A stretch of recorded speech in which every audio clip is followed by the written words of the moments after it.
last year. I was in the middle of Tibet, in the extreme northwest corner of a place called the Chang Tang Plateau, the highest plateau on Earth with an average elevation of about 17,000 feet.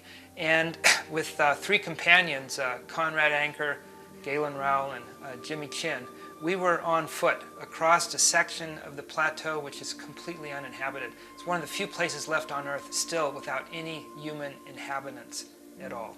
And we were on foot following the migration of an endangered species of animal called the chirru, which look like antelope, but they're actually more allied to goats and sheep.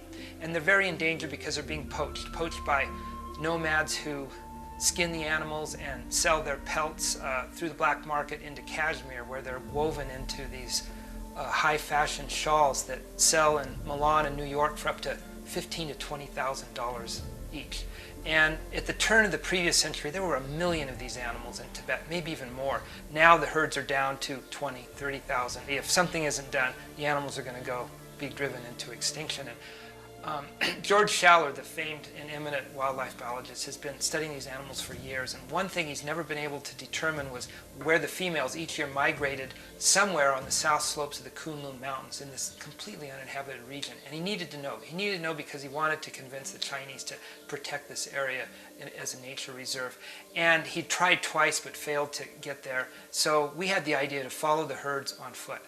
With no people in the area, there was no way to resupply a long foot traverse like that. The only way to carry the 200 or 300 pounds each person was going to have to freight was to do it with some kind of a cart pulling it behind you.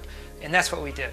An expedition, by the way, which was really born 2 years ago here at Mountainfilm, when in a cafe just down the street, maybe 3 doors away, I was having lunch with Conrad and Galen, and I was telling them about this idea I had to follow these animals on foot.